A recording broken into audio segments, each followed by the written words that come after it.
Greetings, everyone. Thanks so much for coming. My name is John Harris. I am the director of the Regional City Planning Program here at the University of Oklahoma. And I want to welcome everyone to Sewers and Social Justice, a talk given by Professor Miriam Solis. We are super happy to have her here. Before we get going, however, I want to acknowledge that long before University of Oklahoma was established here, the land on which the university now resides was the traditional home of the Hassani Caddo Nation and the Kiri Wichita and affiliated tribes.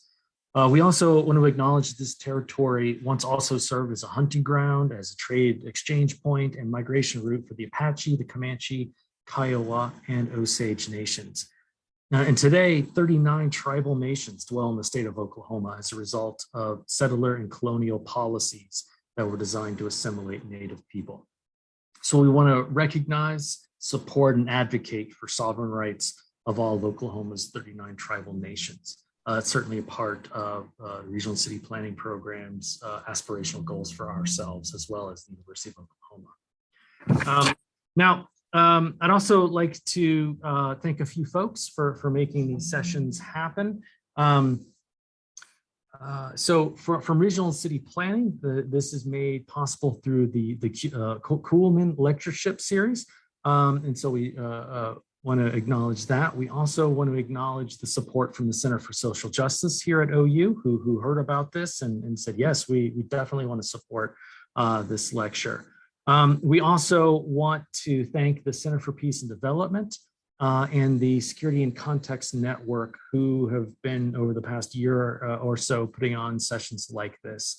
And as part of that, we definitely want to thank Stephanie Sager and Mara McAndrew, who give us who've been providing the tech support and helping us get the word out and all of that.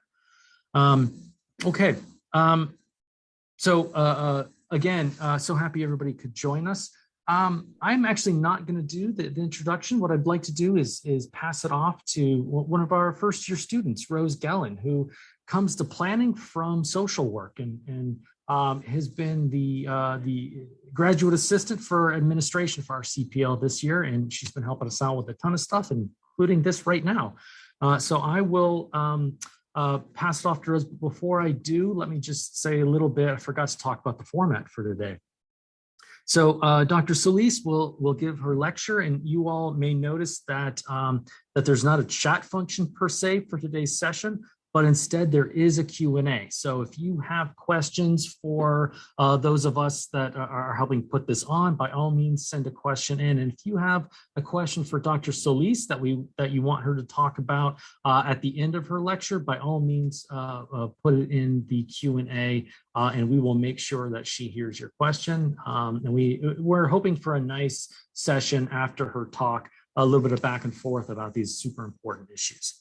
Okay, so without further ado, let me pass it on to Rose, who will make the introduction, and I will sign off. Thank you, Dr. Harris. Hello, everyone. Today, I am introducing Dr. Solis. Dr. Solis is an assistant professor of community and regional planning at the University of Texas, Austin. Her research focuses on how infrastructure can reinforce racialized inequality. She partners with nonprofit organizations and local government to develop organizational, procedural, and policy strategies that advance social justice. Raised in California's Central Valley, Dr. Solis is a first-generation college student and proud daughter of working-class Mexican immigrants. Please help me welcome Dr. Solis. Thank you very much. Dr. Solis, you have the floor, or the Zoom. Thank you so much for the very kind introduction. I also want to extend my gratitude to everyone who's had a role in inviting me here today and in being here as part of the discussion as well. I always like to say I really enjoy the Q&As because it's where I learn a lot from where folks are coming from in their own training or in the planning issues that they're wrestling with. So I do hope to hear your questions and comments. Leading up to that, though, I'll give a presentation on a line of my research that I've been developing for years now, and one that I'm hoping to take in new directions in coming years. And so I am going to pull up my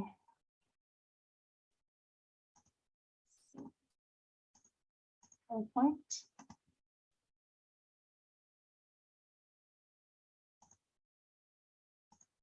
Oh, that's not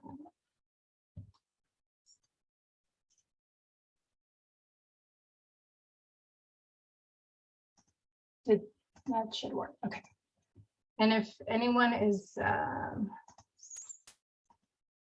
okay, I assume you're seeing my notes version or my full screen version. Right now, we can see the extended version so that your notes are on the next slide. All right, so okay. Got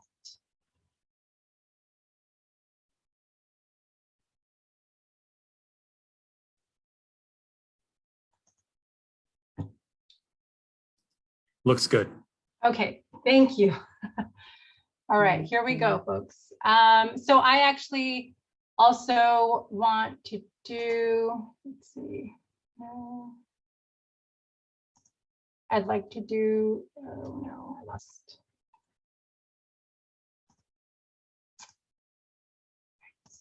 Let me try one more time.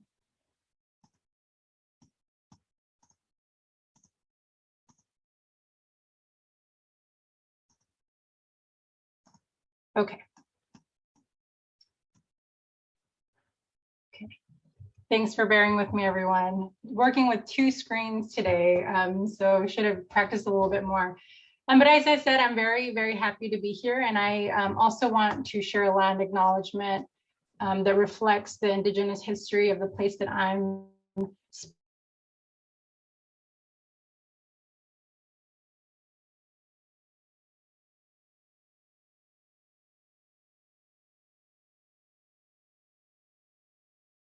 Chata, Cado, Carrizo, Comecrudo, Pahuitecan, Comanche, Kikapu, Apache, Tonkawa, and Isleta del Sur Pueblo, and all the American Indian and Indigenous peoples and communities who have been or have become a part of these lands and territories in Texas. The land acknowledgement was written by the program in Native American and Indigenous Studies at the University of Texas at Austin.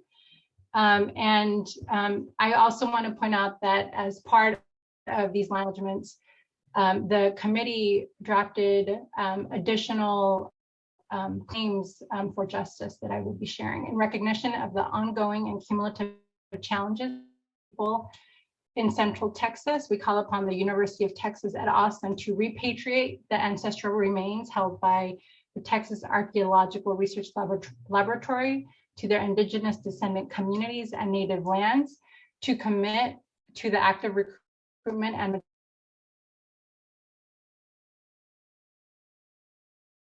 of UT Austin student body, to support the transition of the program in Native American and Indigenous Studies into a center, and to establish a protocol research and study on tribal or native lands, and to foster an ethics and practice of engaged scholarship with and for Indigenous peoples and communities locally and internationally. So thank you for participating in this land acknowledgement with me.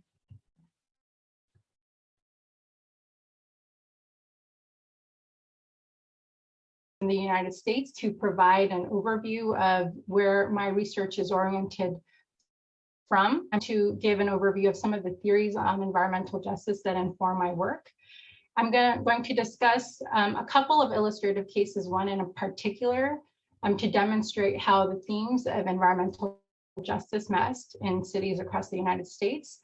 And then I'm going to dive into some of the urban planning and policy implications related to the cases that I'm sharing with you today.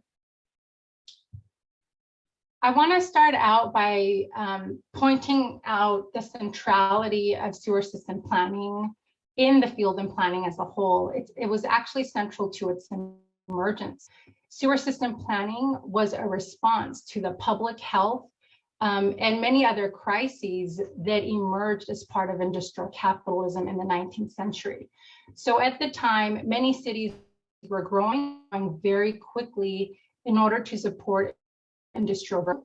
As part of that, we saw a lot of social crises and pollution, contamination, and disease, in large part enabled or manifested due to the lack of sanitation systems was a part of that. So sewer system planning emerged as a technical solution to what was considered a social problem, and thereby shaping a very technocratic approach, or the foundations for a very technocratic approach in our field. And what's also very important to keep in mind, because this is going to be an ongoing theme in this presentation, is that sanitation was certainly about planning health, or planning for health, but it became an anchor for future urban growth. So from this point forward, cities look to sanitation planning to continue to pursue agendas of urban development.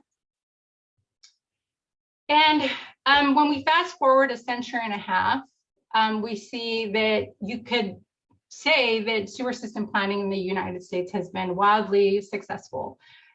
These maps are often distributed by multilateral organizations that demonstrate the disparities across countries in the world.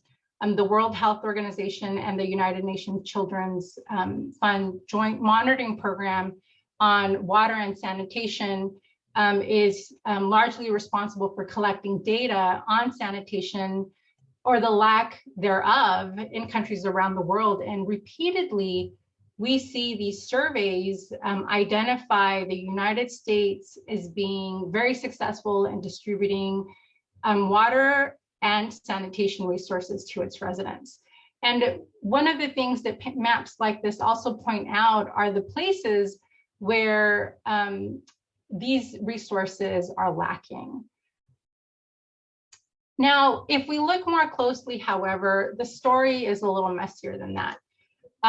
The data shared by multilateral organizations, by the United States, often points to the wide distribution of sanitation services in the United States. And specifically, the numbers that it uses are that more than 99% of people in rural and urban areas have access to sanitation services.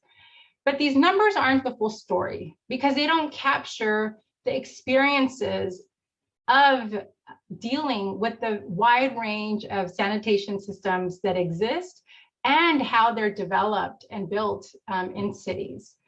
So it doesn't account, these numbers don't necessarily account for how people experience sanitation services in the United States.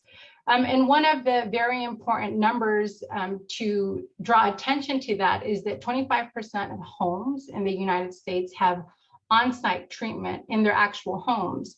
So people use their own sanitary sewer system, and those are known to create health and safety hazards for residents. And what's important about that 99% that's often also shared and in the public imaginary about resources in the United States is that many people lack sanitation services altogether. That includes people who are homeless, and people who live on tribal lands often aren't accounted for in those statistics. And people who live in mobile homes often aren't accounted for in those statistics. So that 99% is misleading, not only in who it takes into account and who doesn't, but in the wide range of experiences that people have with those services. And I'm going to talk a little bit about how that plays out in cities. So oftentimes mobile home areas, tribal lands are considered more rural in nature. And that's where we might see higher rates of the use of septic systems. Cities, conversely, are known to have very, very large centralized sewer systems. And this is usually a network of many, many pipes and catch basins and sewer outfalls that distribute the water into local waterways. And oftentimes they also involve a very large treatment plant, or two or even three. And this is a very typical diagram for public use from the city of Alexandria. It illustrates how the local storm, water, and sanitary system work. And in this particular case, we have two different systems. We have the system that contains sanitary sewage. So this is sewage coming from homes and businesses. And this is the pipe on the left. And that particular type of wastewater is being conveyed to a very large wastewater treatment plant. And the pipe on the right contains pollution because it's largely stormwater runoff. So this is a type of infrastructure that collects stormwater and collects it in order to channel it back to a water body so that that pollution will run along, if you will. And what's important to note is that in nearly 800 cities, these pipes are actually combined. So in the United States, nearly 800 cities have sewer systems where the sanitary sewage and the stormwater are collected in the same pipes.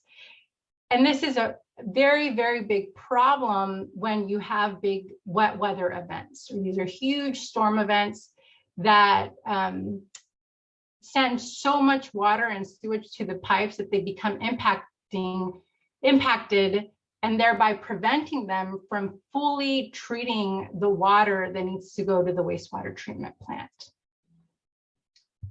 And so what I want to point out is that particular type of event is what we call a siting issue, because these outfalls that release that polluted water into local waterways are often located in historically marginalized communities.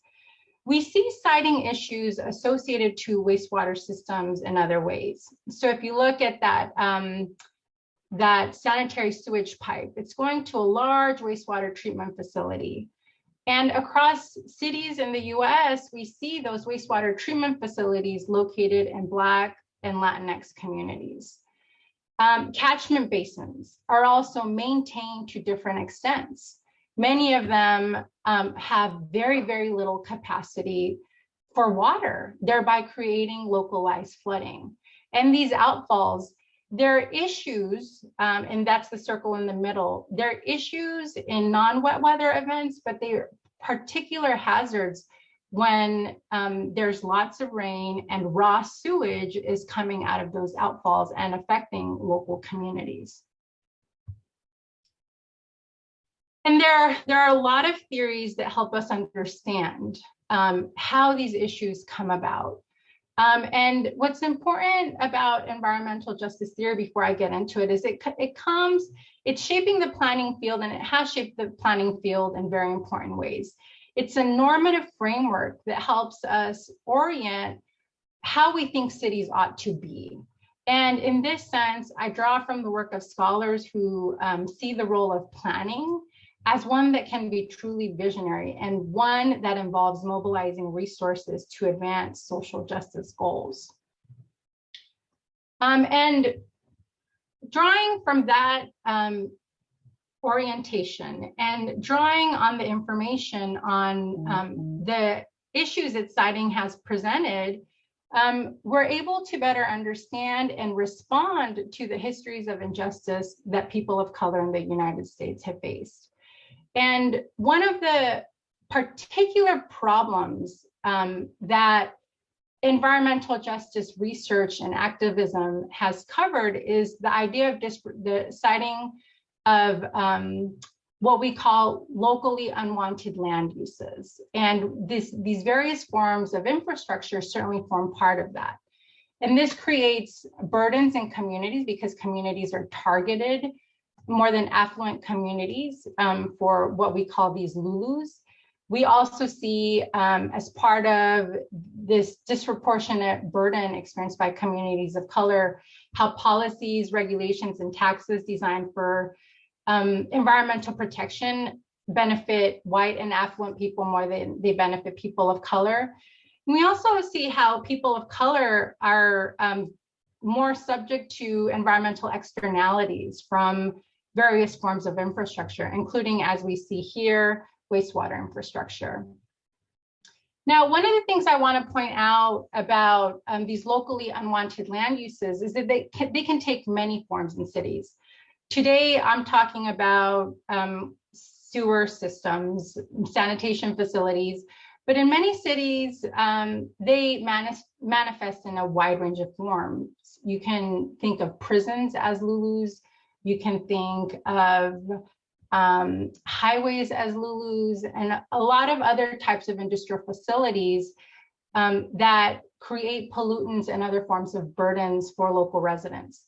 Now, I often get asked, so you have these wastewater, these nodes in the wastewater system that seem to disproportionately affect communities.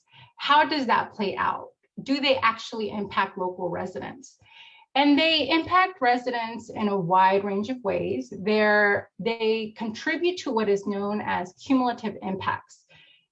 So the particular pollutants that emerge from these types of infrastructure combine with other forms of environmental and social stressors that disproportionately affect communities of color.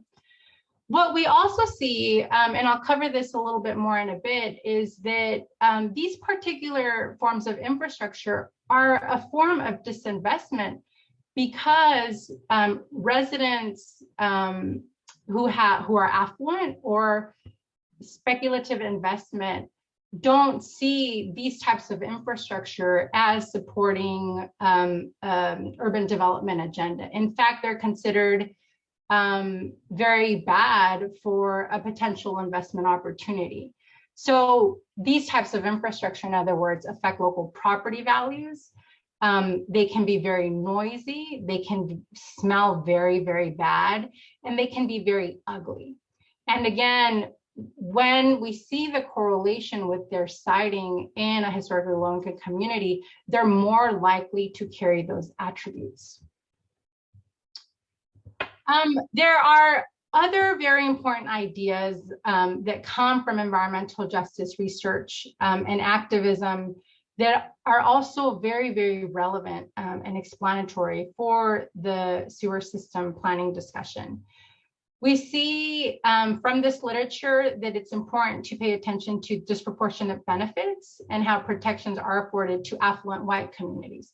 So it's important to understand those burdens, but it's also important to understand how the benefits of sewer system planning go to particular demographic groups and particular entities. One way in which this plays out in wastewater planning discussions are in who enjoys and benefits from the economic development opportunities generated through sewer system planning.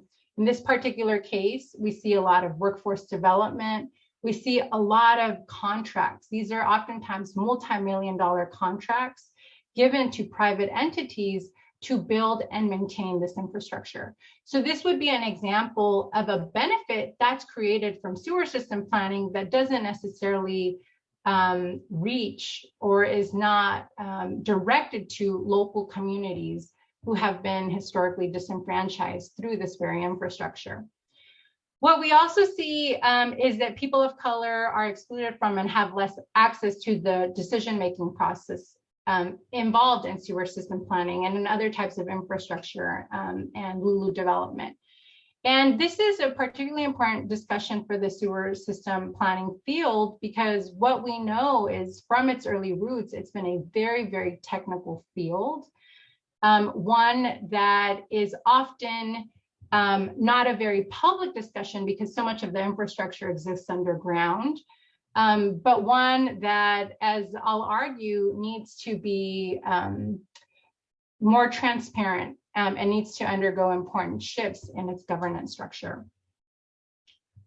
So these environmental justice ideas necessarily involve a critique of capitalism. And there's a lot of great work out there that discusses the relationship between environmental burdens and benefits and their role in enabling a particular type of urban economy that is inherently extractive and disenfranchising. One of the ideas that I've begun to draw on in my own work is the idea of Wendigo infrastructure. So this idea is documented in Winona LaDuke's and Deborah Cohen's piece, on how infrastructure is the how of settler colonialism. So infrastructure is the foundational anchor that enables capitalist urban development, and thereby needs to be rethought as a life-giving source, as opposed to being designed and built in ways that disproportionately affect and even harm communities. So in this sense, drawing on these ideas of environmental justice, on what we know about the disproportionate siting of LULUs, or these toxic and harmful facilities, and these critiques of capitalism, we're able to start to understand sewer systems as enabling that type of monstrous capitalism that LeDuc and Cohen talk about. So the illustrative case that I've been engaging in my own work, and I'm going to talk about today, is San Francisco's sewer system. Now, again, when I talk about sewer systems, I'm talking about a large network of infrastructure, one that typically spans an entire city, one that is connected to individual buildings, and one that conveys wastewater and stormwater to particular sites, highly centralized sites across the city. And this particular case in San Francisco has now been written about in ways that I believe are opening up discussions on how public utilities should do equity-related work or establish equity goals across the country. And one of the reasons for that is that local community members have for many, many decades contested the actions of this particular utility, which I'll refer to as the SFPUC. So here you have a map of the city of San Francisco, and its biggest piece of infrastructure, which I'll dig into, is the Southeast Treatment Plant, which was built in a historically Black community and then expanded, which had the consequence of reinforcing the inequalities that it contributed to. One of the things I want to point out is how big this particular treatment plant is. On a daily basis, it treats 57 million gallons per day. And on rainy days, it will treat up to 250 million gallons of water per day, of wastewater per day. And recently, I've been writing and researching its more recent master planning process. San Francisco, like many cities across the country, is undergoing a huge rebuilding process and program. It's investing over $1 billion on upgrading its sewer system. But what's become very apparent in my own work is that in order to understand how the current rebuilding of this infrastructure plant reinforces the kinds of inequalities that environmental justice scholarship engages, we need to better understand how it came to be. And as a result, I've been engaging a lot of the history on how the current infrastructure, wastewater infrastructure system reflects these inequalities, and how cemented, literally, they've been into San Francisco's built environment. And we actually see that reification, that centralization of sewer system planning happen over the course of the city's 3 previous sewer system master plans. So again, I've been looking and even worked on, which I'm happy to talk about because I was a part-time employee at the water utility, on the most recent master planning process. But there were 3 previous master planning processes that shaped the current infrastructure that the city is working with, and at the same time trying to respond to these claims of injustice that have been raised by residents. So the first master plan issued by the city of San Francisco came in 1899. And if you remember, I had those that diagram of from the city of Alexandria with the pipes and the outfalls. The outfalls are the particular places where stormwater and sanitary sewage are released into local waterways. In this particular case, into the San Francisco Bay.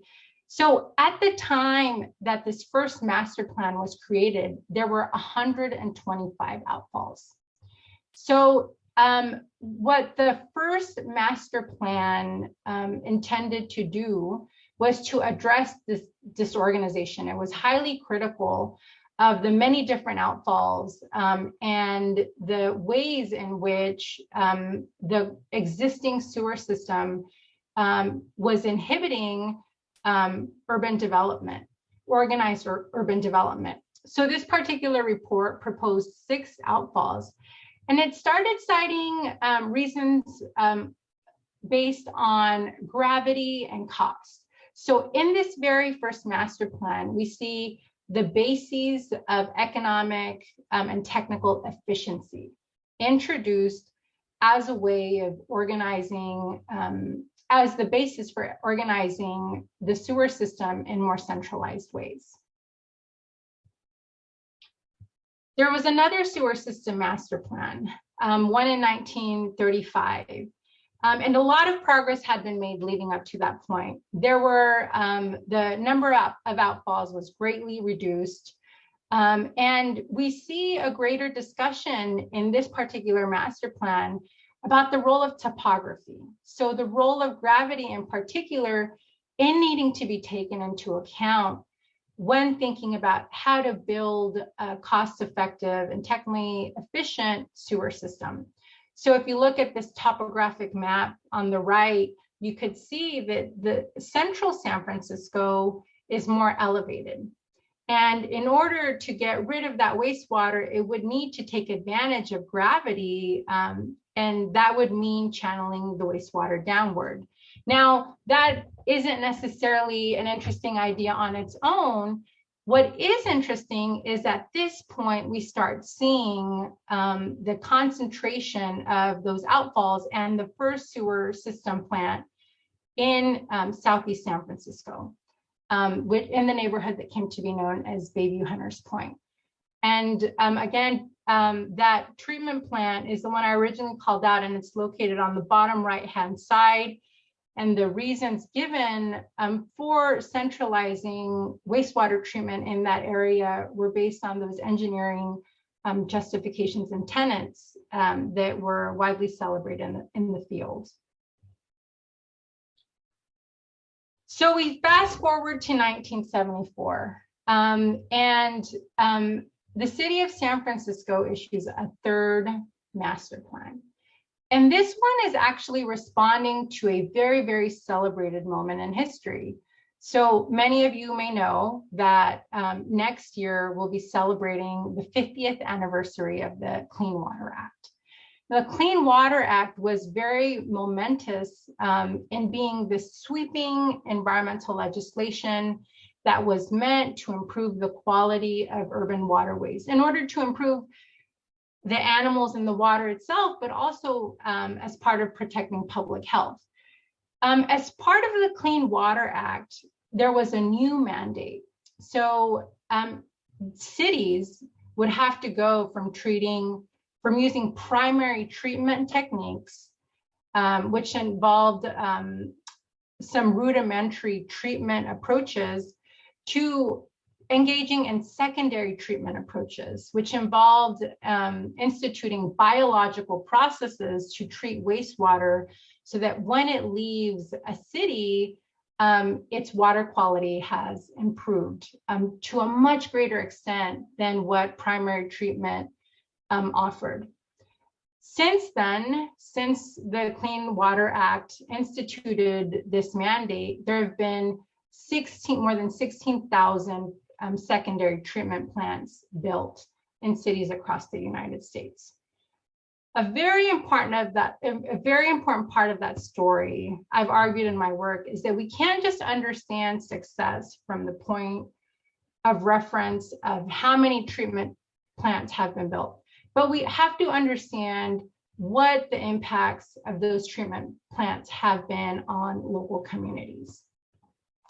And where this secondary treatment facility was built in San Francisco is a very important part of telling that story.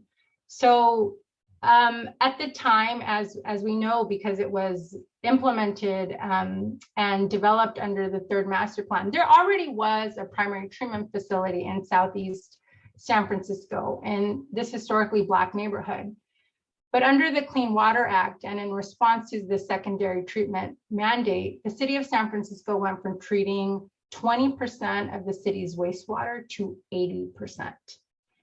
And this would enable the city to respond to the 6 billion gallons of raw sewage that it was releasing into local waterways. But this presented a problem for this community, certainly a standalone problem. But at this particular moment in time, the neighborhood, Bayview Hunters Point, was undergoing a lot of other major social problems. So then there had been a naval shipyard that employed thousands of residents that was shuttered. Public housing was built, and residents were being excluded from other parts of the city. So as a result of these segregationist housing and land use policies, in addition to the decline of a local economy that residents relied upon, you had a huge social and economic crisis that was then compounded by the building of this wastewater facility. And it wasn't the only wastewater facility or toxic facility, I should say, being built at the time. There were actually a great number of other industrial facilities being built, a history which residents would later document. Now, a very important part of this story is, and this is something that I stress in my own classes and work with students, is that so much of environmental justice history, as we understand it today, reflects problems that have been articulated for generations. Local residents fought the city hard on its decision to expand the local wastewater treatment plant in their neighborhood. They took action. They organized community meetings at local churches. They showed up to planning meetings. They went to the state capitol and asked legislators, advocated on their own behalf and asked legislators to back off from expanding the plant in their neighborhood. Their quotes are documented in local news media where they talk about the potential impacts of this plant or this plant's expansion on their community. They talk about the odors and what that does for the morale of the neighborhood. So residents were organized and they participated in many of the public forums afforded to them at the time, including these public meetings on planning at the local and state level. Officials made many claims about what this plant would and wouldn't be. So before it was built and before they codified the plan, they argued that the plant would be odorless, that it would be completely safe, that there would be no seepage. So you wouldn't see wastewater being released into local communities or more contaminated water being released into the local bay. They argued that it would be built underground, so residents wouldn't even see it. And the one idea that seems to have really caught residents' concerns as a potential way to mitigate the consequences of this wastewater facility were the building of a crosstown sewer. So they would build, all the water would still go to that southeast treatment plant in Bayview's Hunters Point, but then a lot of the wastewater would be conveyed away from the city through the crosstown tunnel, or away from the neighborhood through the crosstown tunnel that's reflected in the middle of this map. Public officials issued estimates for costs and timelines. They said that the wastewater treatment plant would be expanded, but because of the timeline and the Clean Water Act mandate and the available funds, they would need to do one thing at a time. It's also important, going back to that idea of environmental justice scholarship and activism has pointed out to a lot of the burdens created by environmental facilities. But many practitioners oftentimes promote the benefits in order to generate public support for a project. In this particular case, city officials promoted all the jobs that were being created by this facility. They pointed out that 21 of 28 subcontracts were going to local minority-owned businesses. Later, we would hear some discrepancies associated to the job numbers and to the subcontract numbers. But it was certainly a way to communicate the city's case that the plant wasn't going to be such a bad thing because of the potential opportunity that it could bring for residents. All the residents' concerns culminated in the drafting of a mitigation agreement. So the building of a community center that would be built right next to the wastewater treatment plant. And this community center would be a place where residents could create their own programming that addressed a lot of the workforce and economic development issues that residents were very concerned about at the time. And I want to point out that there was a lot of thought put into what this community center ought to include and what it would look like. So residents conducted a community-wide survey on what they wanted from the city if the city was going to proceed with its plans. So the city had made a lot of promises about what the plant would and wouldn't be. But in addition to that, they committed to this mitigation agreement to build the community center on the side of the plant in order to assuage residents' concerns. Now, there were other parts of this mitigation agreement that were not delivered on. One of them is that residents asked for a local nonprofit, community-led nonprofit to govern this community center. That particular demand was not met. This community center would go on to be operated and managed by the Department of Public Works and the real estate division in particular.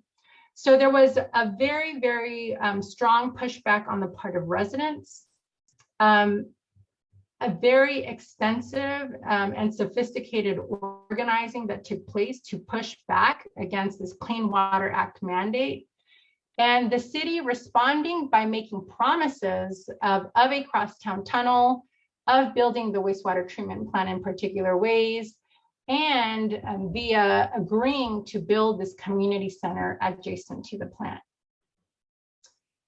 Now, we fast forward a couple of decades, and unfortunately, although at the time the mitigation agreement was considered a win on the part of residents, the promises that the city made on those other accounts were not realized. So the wastewater treatment plant was expanded. The Southeast treatment plant was expanded in Bayview and Hunters Point. It was not built underground. And you see these digesters, those are the circles on the bottom right-hand side. Over time, those digesters have presented a lot of problems for residents. There's documented history of them breaking down, of them not having lids over time, meaning that the raw sewage filtered the air and created strong odors and potential contaminants, and issued potential contaminants. And I want to point out how close people are living to this plant. They're living right across the street from it. The crosstown tunnel was never built, as I mentioned. Now, in the 1990s, in order to expand its treatment capacity, the city of San Francisco did build another plant. It built the Oceanside Treatment Plant. So this plant would treat the remaining 20% that the Southeast Treatment Plant did not. But the differences in the architecture and approach to engineering are very, very different, right? So we have a huge discrepancy in treatment ratio, where one plant is treating a lot more wastewater than the other one.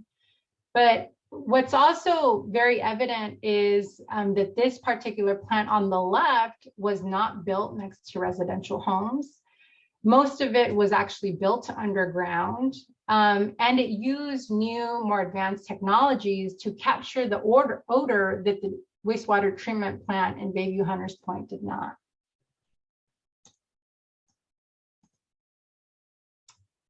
I'm gonna also share very briefly how some of these dynamics are playing out in the city where I now live, Austin, Texas. Austin Water, the utility that runs the wastewater system, like many other utilities, including the one in San Francisco, is working very hard to integrate questions and approaches that advance equity in their current infrastructure planning efforts. But again, in Austin, Texas, we're also seeing how that history that's been codified over several master plans, over several infrastructure rebuilding initiatives, is affecting residents today. Now, unlike San Francisco, where you have one plant in a historically Black community and another plant in what is largely a white and affluent community, the two main wastewater treatment plants that have an equal treatment ratio in Austin are both located in historically Latinx and Black communities. So each of them treats 75 million gallons of wastewater per day. So all of the wastewater from across the city makes it to these plants, and then the plants release the water into local waterways. And one of the ways in which a very important equity issue has recently come up, and to give you a sense of how that very centralized approach affects residents despite improved technology, despite new planning approaches, is that there's been an infestation of zebra mussels in the city of Austin, and apparently this is affecting a lot of US cities and a lot of sewer systems. And these zebra mussels show up in local waterways and then make it they're conveyed, like everything else is, to these wastewater treatment plants. And these zebra mussels release very, very, very strong odors. And so what's happened is, even though these zebra mussels showed up in other parts of Austin, Texas, they ended up at these particular treatment plants and very negatively affected local residents when they had to experience how these mollusks were affecting the local wastewater treatment plants. So I'm going to talk a little bit about the planning and policy implications of the two cases that I've shared. So in the case of San Francisco, I've pointed out that this has been a centuries-long endeavor. Where the city is at now and how it's having to rethink in response to residents' concerns, how it does its work. And this is in spite of its documented histories of creating injustices in the local neighborhood. The city of San Francisco, like many other cities, wants to do right by residents. But there are many, many structural challenges that, based on this work, need to be taken more seriously. And the Austin case also elucidates that. So current infrastructure systems, not just particular sites, are set up to convey harm. And one of the big tensions that cities are dealing with are that they're having to rebuild these systems in ways that don't recreate that harm because their infrastructure is crumbling. And the infrastructure, a lot of this infrastructure was built at a particular time, right? So in the case of the Southeast Treatment Plant, it was built in response to the Clean Water Act, but all of this infrastructure has a particular life cycle. And combining that, so the life cycle of the infrastructure itself with population increases, with aging infrastructure and climate change, cities are having to take into account these multiple factors in trying to rebuild their sewer systems. And there are a few things that cities are trying to do in order to do things a little differently. One of them is focused on environmental behavior. So the idea is that cities can mitigate how much water is released into sanitary sewer systems or stormwater systems by reducing how much water is used in households. Things like low flow toilets and reducing the number of minutes people are in the shower. Now, the problem with that particular approach is that in some cases we've seen those requests for environmental behavior change imposed or asked of all city residents.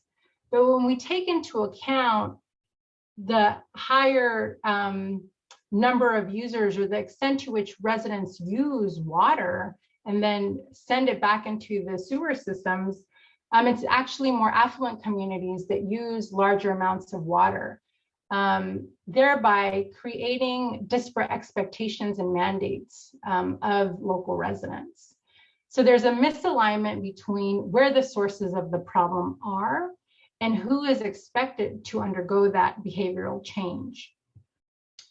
Another thing that is a problem when it comes to this environmental behavior approach is that when you think of the scale of the problem, infrastructure is so massive that, as you've seen, those maps of these system-wide approaches to managing sewer water and stormwater, that asking individual residents to take particular actions doesn't actually change what the infrastructure looks like out there. So it doesn't change the fact that a wastewater treatment plant is going to be located in a historically Black or Latinx community.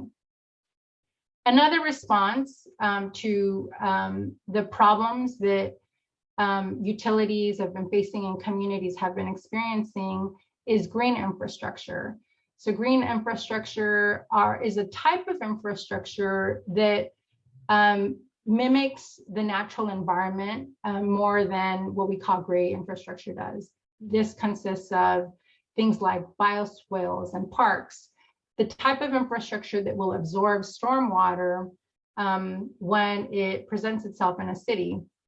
Now, the problem with green infrastructure is that it doesn't, it's focused on stormwater, and so it doesn't address the sewer system challenges that communities are contending with.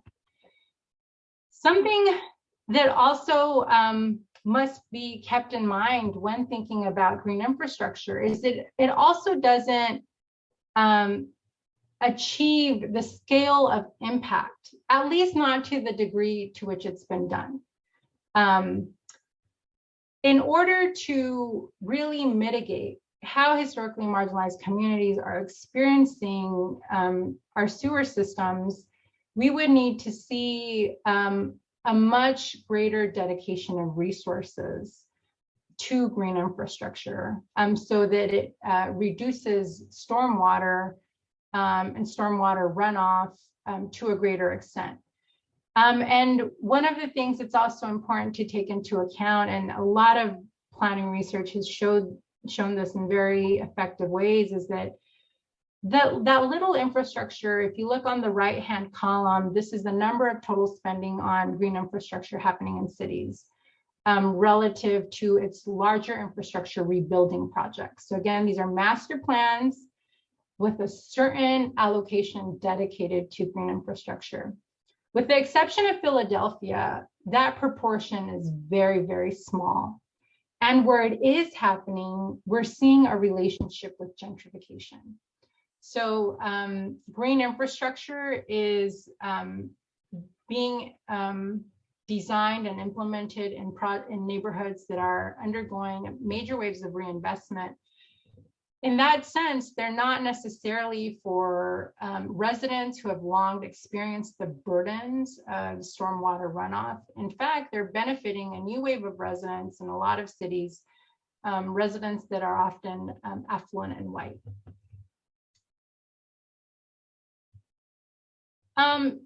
Something else that I think we need to consider, and where I think we can take the conversation much further, is to think about the role of decentralization in sewer system planning. So I've talked a lot about how wastewater has been intentionally designed to make its way to a particular part of the city. And you have these smaller interventions happening with stormwater and at the household level with particular types of facilities that are practices that residents can engage in order to reduce how much is conveyed to wastewater treatment plants.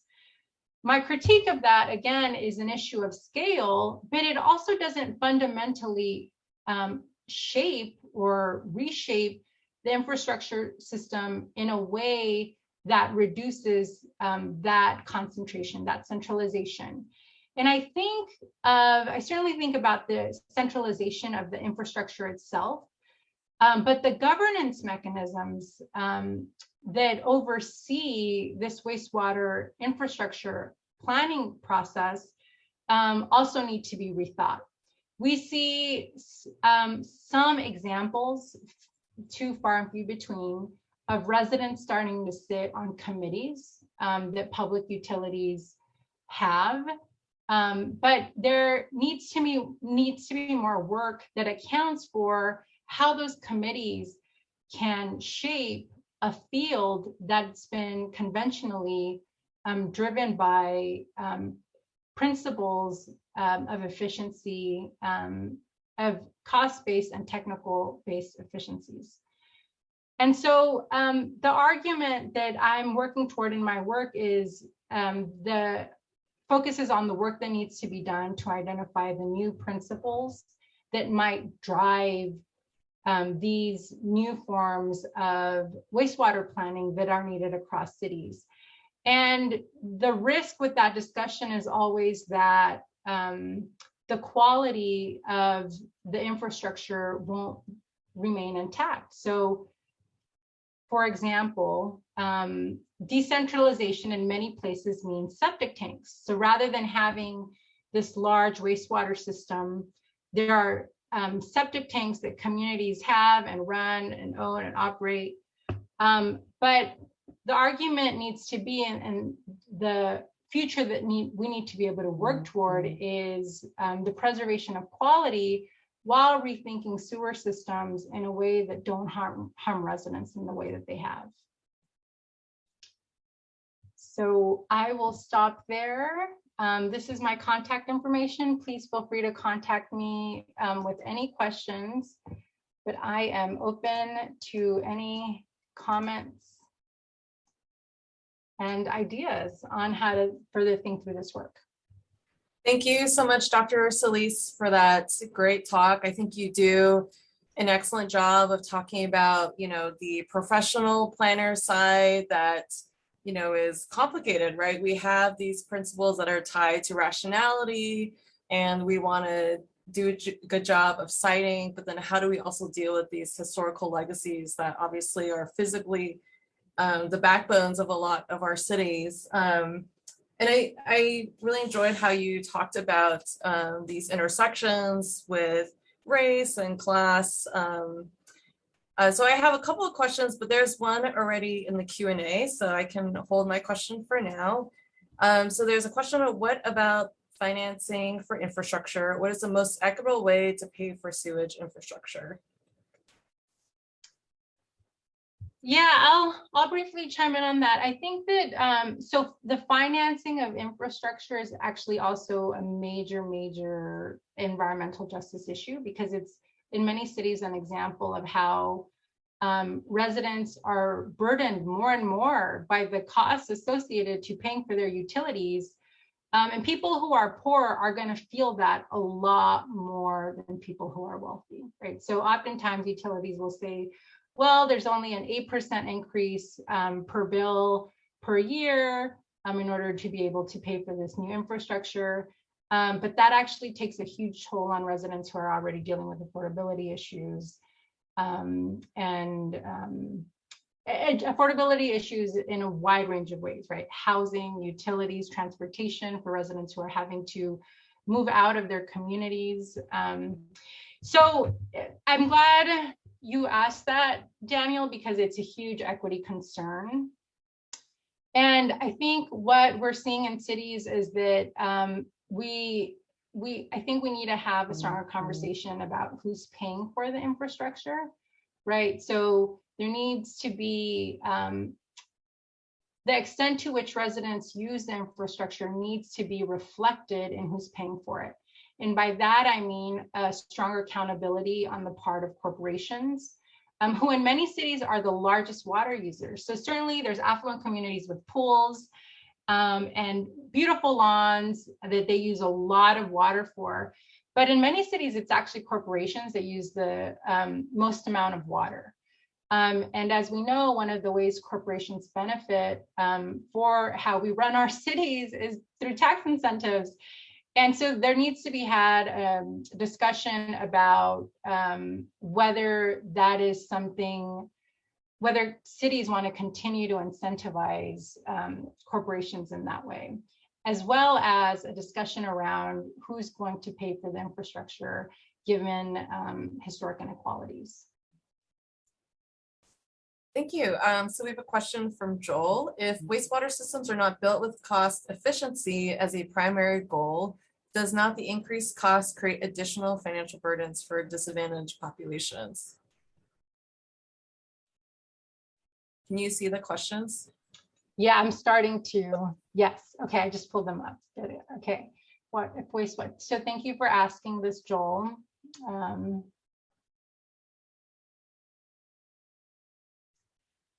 Right. So I think that this is a very important question. And I think it's about one way to think about it. And I know that this is where I'm pushing myself and I think I push others to think differently, is that cost efficiency has to be a primary goal, but it's very limited. The way we've approached it has hurt many communities. And so clearly the conversation needs to be more directed by what kind of city do we want to have, right? So do we want, and you know, our planning programs train students to pursue urban development careers, but unfortunately, and there are many planners, Dr. Lee being one of them, who are trying to rethink how cities think about their growth. What are the other principles? What are the other values that can shape the pursuit of particular planning projects, right? So cost efficiency is one, but there are many other values, including not harming communities, that can be driving principles in order to rethink sewer systems. And I think a lot about LeDuc's and Cohen's work on Wendigo infrastructure in response to this question, because what they argue for is we want infrastructure that is life-giving. And in that sense, we haven't truly thought about the potential of infrastructure in society. We need infrastructure, but if we're creating infrastructure systems that are contingent on harming people, then we're very far from realizing the full potential of our infrastructure systems. So I would say this is where planning ethics and values are very central to identifying alternative principles that shape how we finance infrastructure. And that's where our current set of professionals may be very limited in how it understands what that potential is. That's where community voice and community priorities are very central to identifying these alternative approaches. So it looks like we have two questions from David, so maybe we can combine them. Were there attempts to address odor issues in San Francisco? And then was the San Francisco outfall area low-income areas in the late 1800s? Or did the outfall cause things to evolve in that way?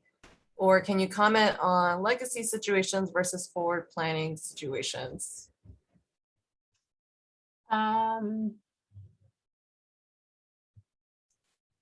I'm wondering for his first question, if that's referring to the Southeast plant, because you had mentioned like the lids came off or there were kind of these longer term odor issues.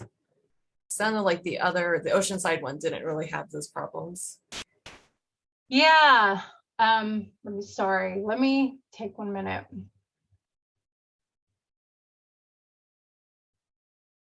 So I think that question is very important. It reminds me of the conversation in environmental justice. You know, there was a backlash to the first set of environmental justice scholarship. And that backlash argued, well, people are moving to those areas. It's not that cities are siting facilities there. It's not that corporations are showing up there. It's actually people are making the decision to move there.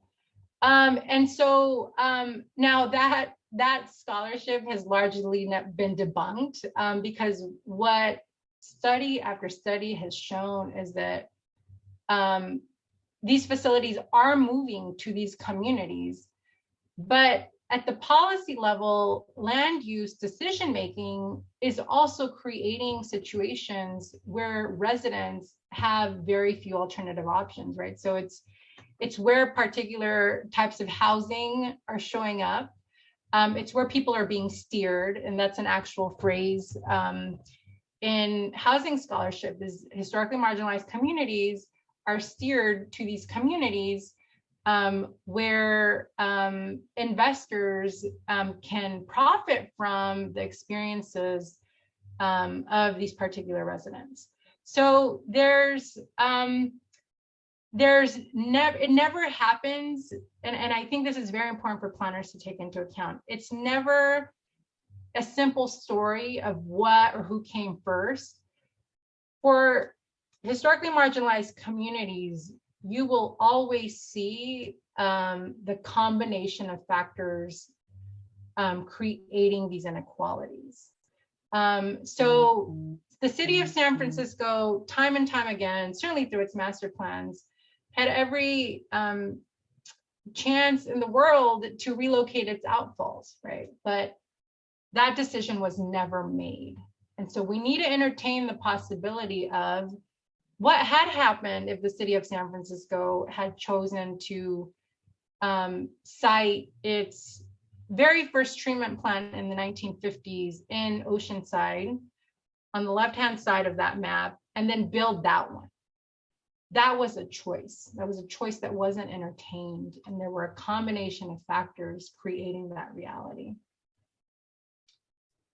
Thank you. We have another question about efforts to accommodate the growing population of communities that you mentioned.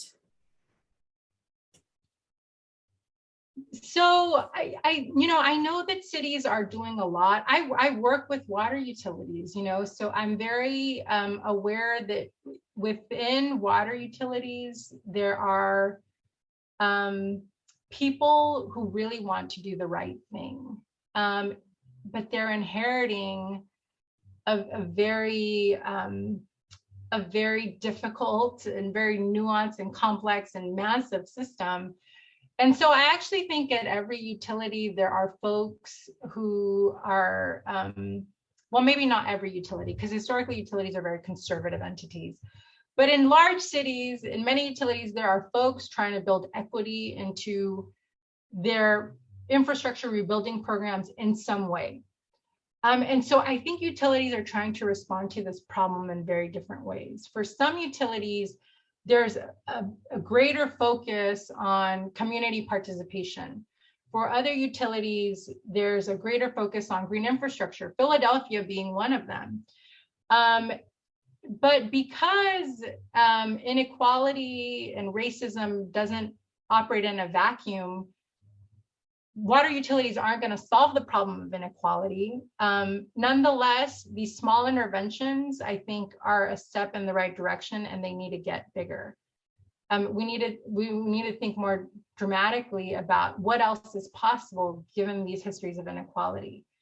And I say all that, though, at the risk of suggesting that a lot of great work is being done. I actually do want to emphasize that there are a lot of water utilities who are not thinking about these questions. And that's what makes the roles of planners particularly important. Our young planners, given the current training and exposure to more recent discussions on inequality, there are generational differences, for example, in being influenced by the movement for Black Lives and participating in it.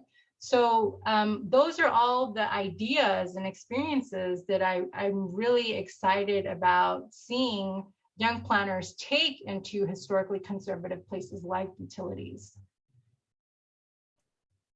I think that's a great segue to a question I had. You had mentioned that you previously were working professionally in, before academia. And I was wondering if you could share a little bit about what that was like to work professionally with some of these trends that you were noticing. And you have another great piece about that, about racial equity and planning organizations. But I was wondering if you could speak on that briefly. I know we have some other questions, but since we do have a lot of students who will be going into professional planning work. Yeah, so that's my other favorite topic right now. I as a planner, I talk about the built environment and what's happening in the city. But one of the things that I really emphasize and want to continue developing in my own work is how planning organizations are themselves sites of needed change. And so this is what, for many students, I think that it's a conversation that makes sense when thinking about leadership. So how are young planners or folks just entering the field going to think about leveraging resources? What are the alliances and coalitions that they're going to build within their work sites to pursue this work? And this is something that I saw I had a front row seat to, in the water utility, because there were folks who did not see the value at all in thinking about questions of equity. And in doing the work, I did hear folks say, we're like doing water services. Isn't that an equity in itself? People have sanitation services, people have water services. Do we really need to expand what we do? So the problem is that, or one of the ways in which conventional utility planners think about their work is that there's a very, very defined framework for what the work is. And so thinking about equity is just adding to that. It's doing something else, or it's doing something more. And so I think there are a lot of approaches to how young folks can think about pursuing this work. And that has to do with who you are and the leadership skills that you have as an individual. But you're also inheriting a lot of social change strategies that are out there and that people have experimented with. So one of the ones I heard about a lot at one of the utilities I was at is insider-outsider strategy. So you're an insider in the utility, but you're actually still an outsider, and you're bringing that outsider view and you're holding that critical view while you're pursuing that internal organizational change work. There will be tension. And I think that that's something that we have to do a better job of telling our students, is that in our own workplaces, we're often not given the autonomy to do the right thing. or to raise issues that negatively affect communities. And so I think for young folks, there needs to be a lot of introspection about where they're going to fall when they are told they cannot take a more equitable or a more ethical approach to the work. So I get very excited when I think about this because in my experience on the climate justice front, the generational differences are so vast. But I also think that in a very applied way, the next generation of planners needs to think about politics in the workplace and how they're going to build relationships to do the things that they want to do. Thank you. So as a plug, Dr. Solis does have a piece called Racial Equity in Planning. And so I encourage you to check out her article about some of those same topics. So back to the Q&A. Dr. Lowry is asking, do you know of communities that are trying to decentralize wastewater treatment in a way that recognizes the ability of wealthy and powerful to ignore impacts of their waste on the disparities? You know, I actually, I have not seen that done in a very explicit way. And if anyone else knows of a case, please let me know. I think even in the San Francisco context, you know, even in the other cities I've looked at, we're still just focused on the historically Black and Latinx communities and how they're being impacted. We're not talking about the white and affluent communities, and this is where I'm very influenced by the work on whiteness and planning, which is great work recently published in the journal of in Jaffa is how I know it. That in order to understand what's happening in a historically marginalized community, we first have to have a much more explicit discussion about what's happening elsewhere. And I don't see that being done in intentional ways yet. Yeah, that's a thread in my work too. We have another question about how much are the opportunities to relocate outfalls restricted by topography?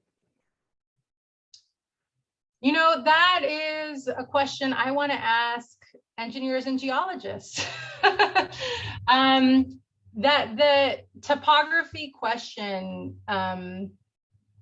is a very important one. There's actually a small body of work on racialized topographies and how in cities, in a lot of different ways, we see how the topography reflects social inequalities, right? In Rio de Janeiro, the favelas, for example, being on hillsides, it's actually a different example of how social inequality presents itself because historically marginalized communities are on hills. In a lot of American cities, we see white and affluent communities on the hillside. They're in the hills, they're in elevated places. And that idea of restriction, I find very limiting actually, because we have to be on the same page about like what is possible. And if engineers and cities across the United States weren't willing to see alternatives to the current location of an outfall, that is I actually don't know what the technical mechanisms are for relocating it. What I do know based on my work is that the location of that outfall was a choice. And if that was a choice, then alternatives are possible. I think where this might ultimately go, if I were to, and this is definitely part of my plan, is to talk to more engineers about this. I think one of the things that's going to need to happen is to rethink in some respects how sewer system planning is done. The current reliance on outfalls, for example, perhaps that's a dependency that we need to question. The centralization, maybe there are many wastewater treatment plants that we can build that don't get at these questions, that don't reinforce these inequalities and get at these questions of centralization. So I think that the system-wide centralization process that itself needs to be questioned. And there are a lot of other, just like at the surface level, there are a lot of other reasons to question how that itself is efficient. If a treatment plant were to go down during a disaster, how was that efficient in the end? It wasn't, because then everyone in a city would be affected. So I think that we have to question what defines efficiency and what the possibilities for the technology are. And I don't think we're there yet. I wanted to also ask, because you've been kind of hinting at this, right, that I think there's a lot of coded language that you referred to in earlier master plans about gravity and efficiency, and that, you know, ties to some of your other work that we talked about a couple of minutes ago. I was wondering if you could also share, in these earlier master plans, how did they then talk about, if they did recognize the neighborhood disparities, socioeconomic characteristics of where they were citing or planning to cite, if it came up? No, and that's so important, Dr. Lee, because I think that so much of what creates the problem is that those communities are never mentioned, right? In these plans, the communities are not mentioned. And in planning practice, what that creates is a seeming race neutrality, right? But what's important for us to understand is that planning documents are never race neutral. And that, in fact, by not mentioning those communities, there's an effort to mask something as objective, right? So this is just a technical plan, and the planners are not revealing themselves, and the planners are not talking about the communities. And this is where I think questions of positionality are very important. And those methods of community and community building that historically marginalized communities have developed in order to confront injustices are very important. And revealing who you are and identifying who the community is and what the relationship to the land is are very important. So Dr. Lee, the communities were not mentioned, and so that's why I think those bases that are very important. Those ideas weren't being done in service of local residents, or they weren't being pursued in service of local residents. Their aim was actually in many ways to create a situation that benefited other San Francisco communities, but they couldn't say that explicitly, right? And I, even then, I'm not convinced that people did that intentionally. There might have, people of color over time have not been considered human, right? So there's almost like, what I sometimes read into these documents is that it becomes a modus operandi, an MO, that something like that doesn't even need to be discussed. I'm not convinced that in the 1930s they even talked about who lived there, for the mere fact that historically a lot of people of color have not been seen as human. So I think about that a lot, and I'm glad you brought that up. But you're right, I could have been more explicit about that for sure. No, I mean, I think you did a great job of highlighting, you know, the intersection of all these historical things that happen to be in one neighborhood, right? Like public housing siting and whatnot. So there's some other questions. So how can we raise awareness about the importance of future infrastructure investments? So I think one of the, I really like that question. I like all the questions. But here's the thing. I think that, and utilities have done a very good job of keeping to themselves. But I think that progressive planners or advocacy planners have also not touched the utility domain, right? So I think that one of the things that needs to happen is we need to everyone should feel entitled to talk about their utility system, their wastewater system, and not be or feel inhibited by the engineering nature of that discussion, right? So I think we have to do a better job of approaching sewer system planning as a political project. And even if you don't have training in or a water background or an engineering background or a public health background, this is actually something that most city residents are connected by, and something that affects everyone. And so I think in terms of raising awareness, I think that this is a very important moment in the rebuilding plans. Most large cities have started doing a lot of the rebuilding. I think we're going to see a lot of medium-sized cities start to launch these large infrastructure projects. And those projects need to be political, and they need to talk about the financing and their impacts, and they need to talk about the built environment and their impact, and they need to discuss alternative and potential ways of doing things. So a quick question, I think tying to your discussion on decentralization. So Eric asks if we did decentralize, would that necessitate creating a new regulatory agency, or would there be a way to alter an existing agency? I think that that's very important. So I think that this is where all ideas are on the table. I think my only, I think what's really important to consider is who is identifying what those alternative governance mechanisms might be. So I actually think that there are a lot of good ideas coming out of the EPA at the moment, or you see the entertainment of new potential methods of doing things.